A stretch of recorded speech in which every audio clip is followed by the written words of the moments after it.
અમદાવાદમાં Gujarat university police સ્ટેશનમાં પ્રજ્ઞાચક્ષુ વેપારી ગોપાલભાઈ દરજીને મારવાના મામલે મહિલા પીએસઆઈ સોનલ રાઠોડને અંતે સસ્પેન્ડ કરી દેવાયા છે.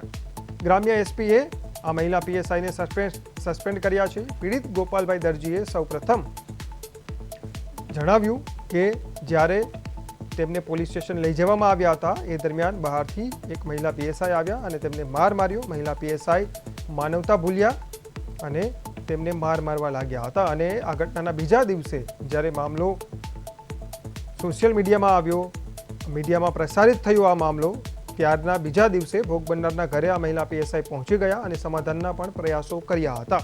પરંતુ આ દરમિયાન તે મહિલા પીએસઆઈ ત્યાં પહોંચ્યા, પરંતુ અન્ય પણ મીડિયાકર્મીઓ પહોંચી જતા મહિલા પીએસઆઈ ત્યાંથી જવાબ આપ્યા વગર જ નીકળી ગયા હતા. અને આ સમગ્ર મામલાને લઈને ભારે હોબાળો મચ્યો હતો. અંતે પોલીસે 4 દિવસ બાદ મહિલા પીએસઆઈ સામે પગલાં લેવા પડ્યા છે.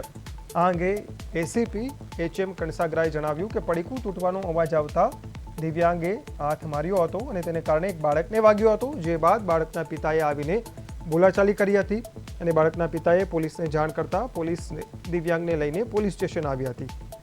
કોલ કરનાર પ્રતિકભાઈ બાળકને જમાડી આવવાનું કહીને પોલીસ સ્ટેશનથી નીકળી ગયા હતા અને ત્યારબાદ પોલીસ સ્ટેશનમાં દિવ્યાંગની માહિતી લેવામાં આવી રહી હતી. એ દરમિયાન અમદાવાદ ગ્રામ્યના ચાંગોદરના પીએસઆઈ સોનલ રાઠોડે પોલીસ સ્ટેશનમાં આવીને દિવ્યાંગને અભદ્ર ભાષામાં બોલાચાલી કરી અને ત્યારબાદ માર્યો હતો.